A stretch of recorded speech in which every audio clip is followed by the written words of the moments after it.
Desperation.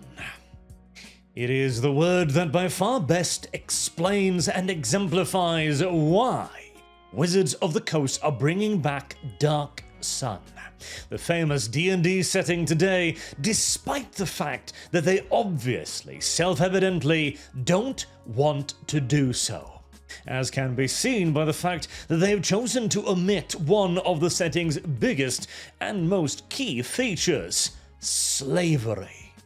Why? Well, it is of course for the same reason as all other settings are reworking themselves for the modern audience. Which is ironic, considering it is the very absence of that self-same modern audience that is the reason why Dark Sun is being brought back in the first place. D&D doesn't sell anymore.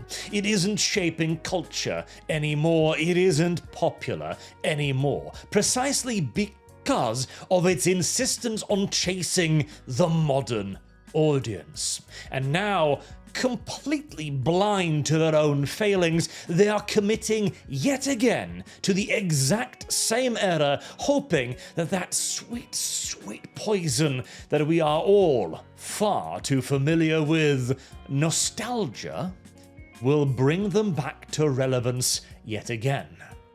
It's not going to happen. The modern audience has ironically learned their lesson very, very well, and they understand that the ephemeral promises of a genuine, actual return to Dark Sun is exactly as substantial as the modern audience itself. In other words, not at all.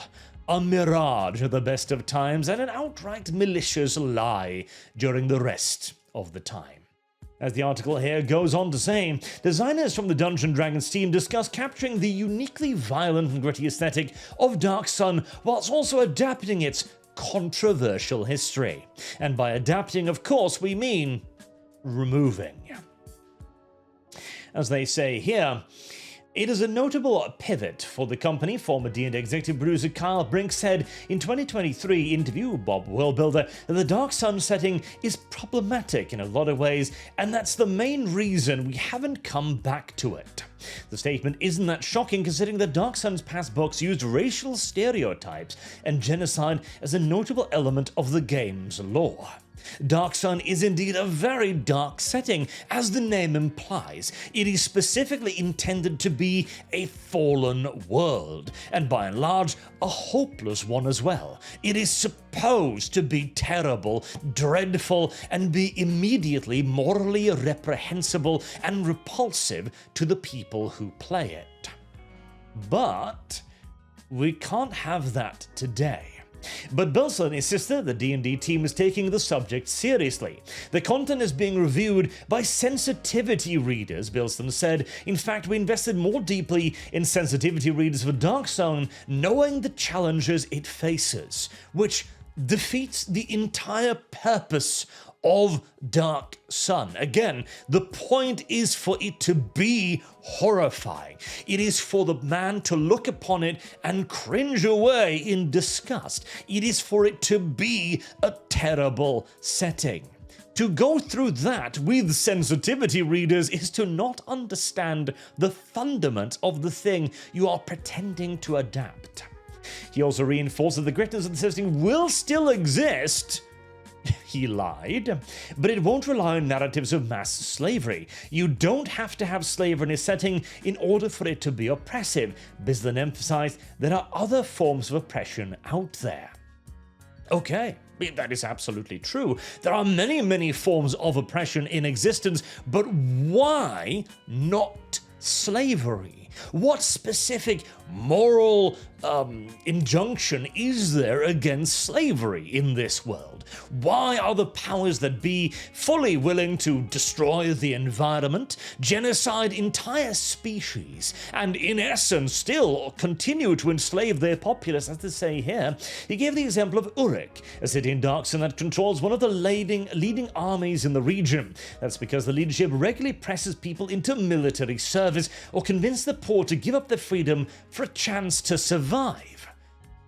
You do understand This is slavery by another word. Forceful mass conscription of the populace and compelling them to give up their freedoms and rights to be enrolled into the army is slavery by any reasonable metrics or interpretation of the word, in a world where you have no other choice, where that is the only option given to you, where the alternative is death.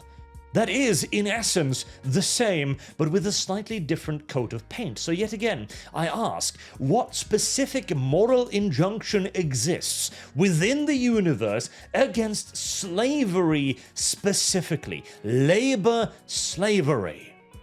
There cannot be any, of course. The mages in this world don't go like, well, again, tainting the environment, genociding entire races, forcing our populace into mass conscript armies that we throw at the walls of other nations. This is all fine, but slavery? My God, what kind of monster do you think I am? This is obviously simply the writers going in and saying, well, our modern day moral sensibilities forbid this. This is the ultimate evil. This is original sin. And you know what it reminds me of?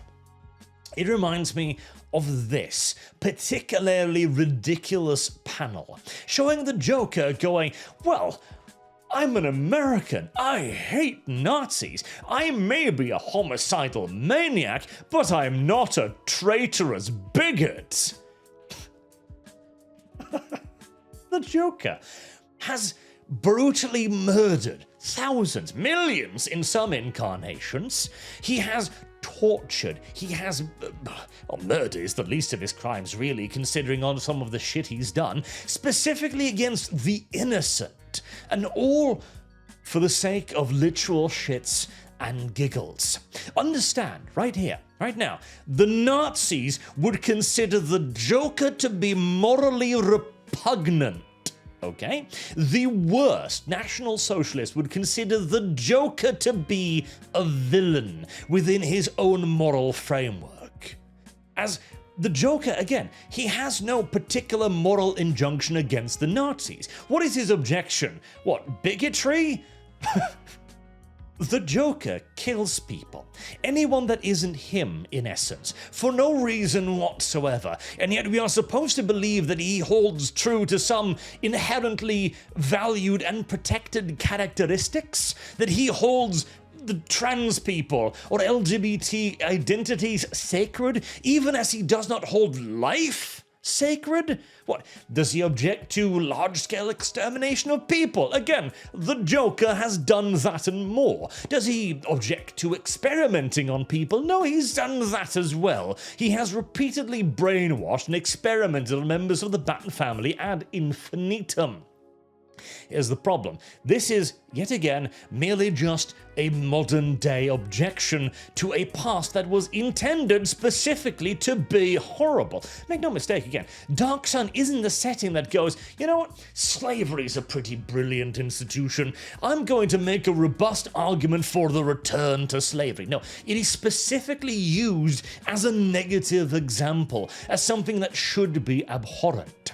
And the fact that you are unwilling even to accept it as an abhorrent thing, because it is that pure of a sin, speaks to the ridiculous brain rot of modern day society, and also demonstrates yet again that this cannot be Dark Sun, and all of the things he goes on with.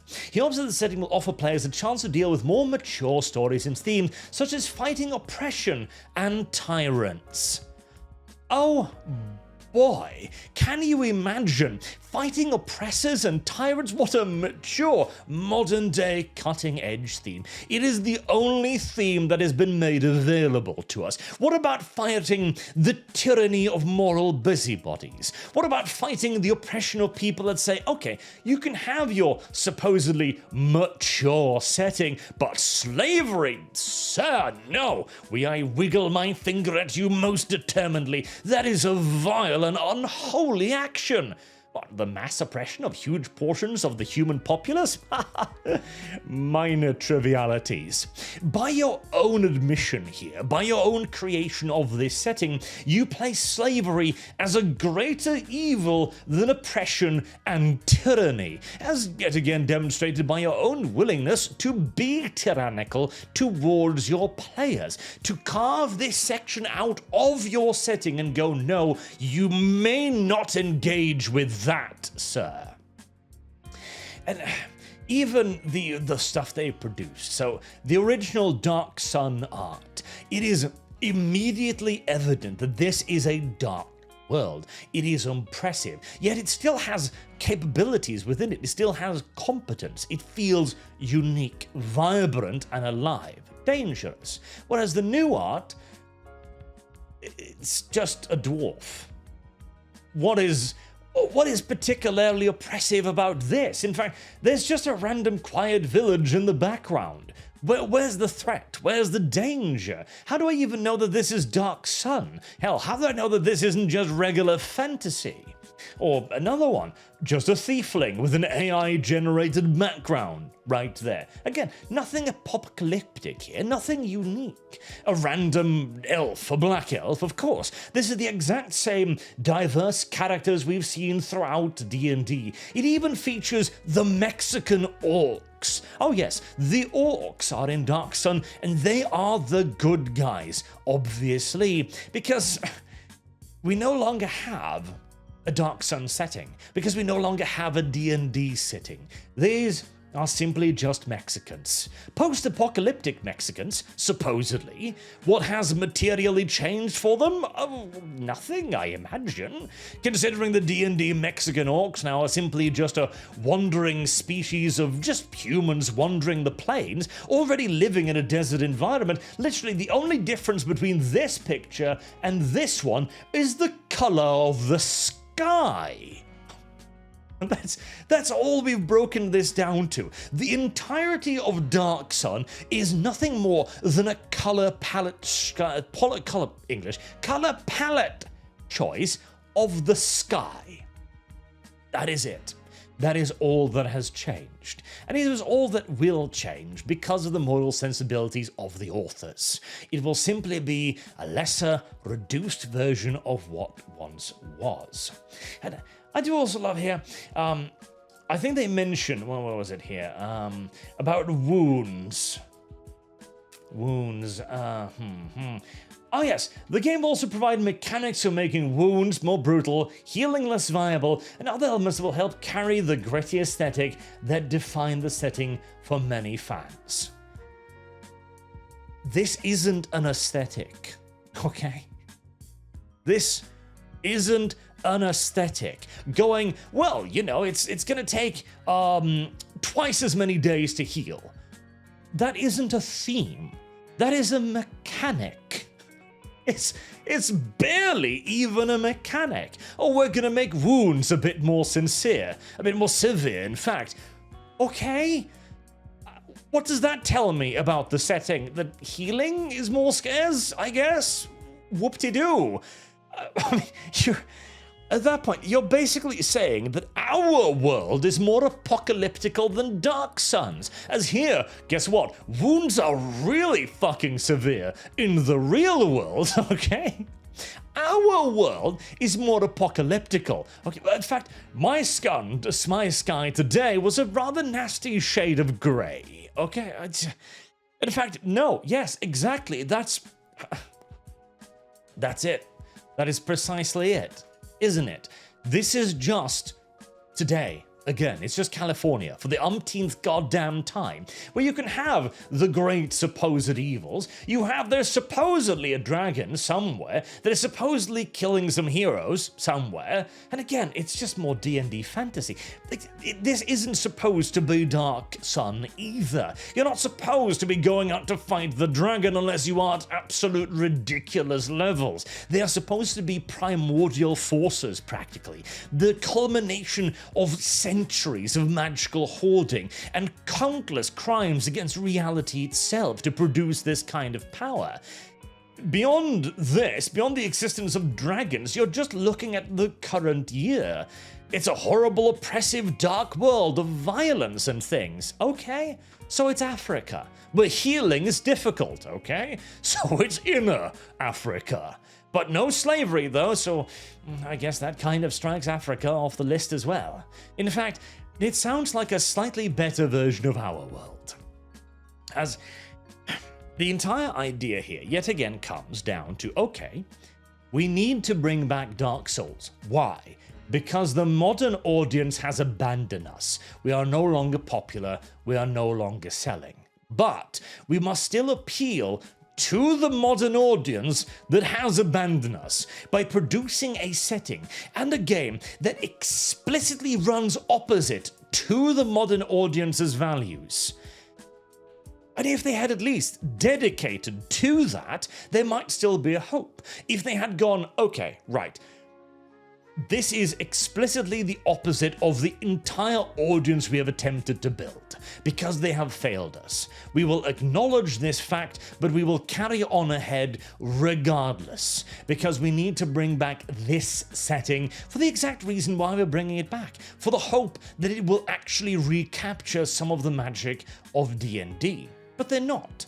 They are bringing this back solely in name alone.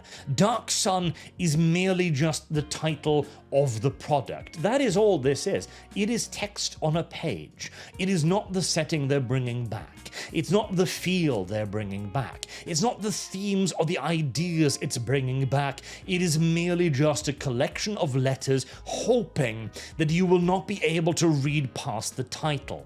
That is all it is. It is a pathetically transparent ploy.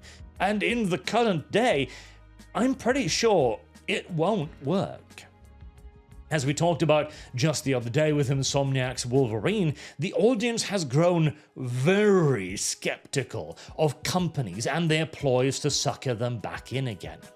If this is indeed Dark Sun, then you wouldn't have needed to remove slavery. You wouldn't have needed to go full, oh, I'm evil, don't get me wrong, I'm an absolute terrible person, but I wouldn't be a bigot to you.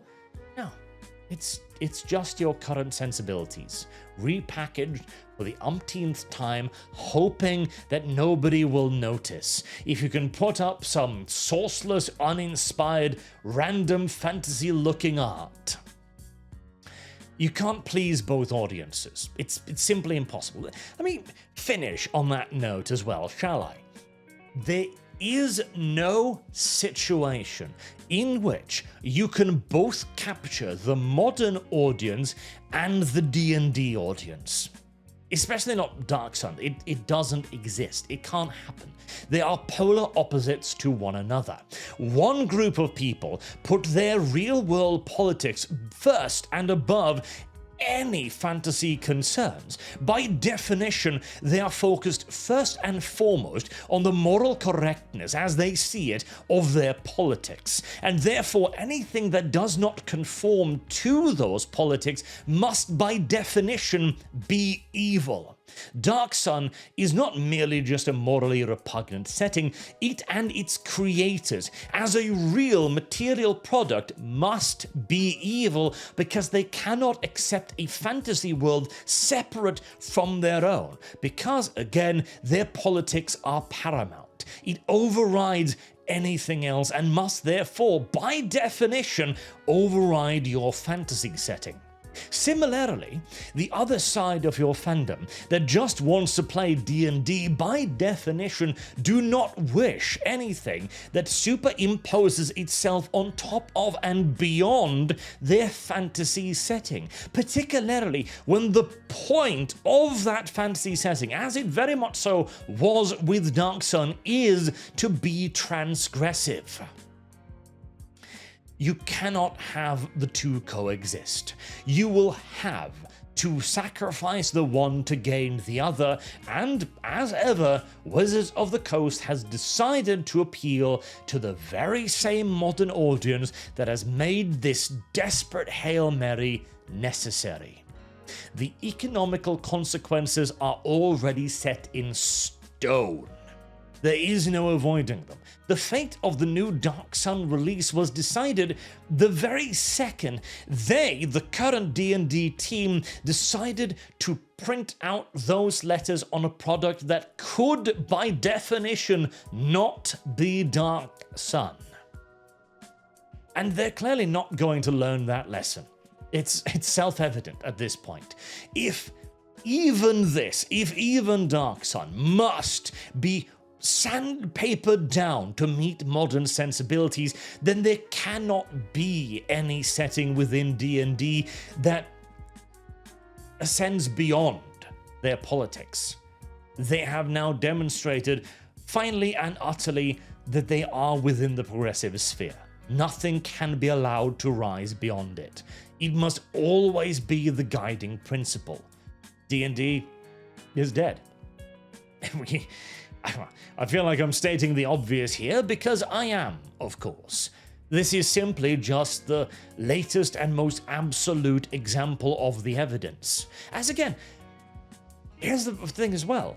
The progressives would still deride them for the choice of making Dark Suns. That's the thing. If they had decided to just make Dark Sun, they would simply have lost that audience again as well. The audience that they have spent decades nurturing, because they cannot accept a world above their politics. They cannot accept a separation of the two. It is simply impossible.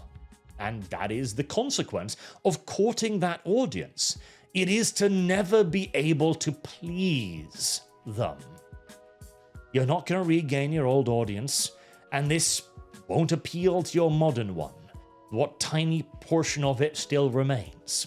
You have simply created yet another skin suit in a market already drowning in skin suits. But hey, as Napoleon said, don't interrupt your enemy when he's making a mistake. So please, Wizards of the Coast, carry on and have not a single solitary instance of doubt of the correctness of your position. It served you well so far, right? Until next time, I've been Arch. Thank you very much for listening. I do hope to see you all again soon. Until then, have a good day.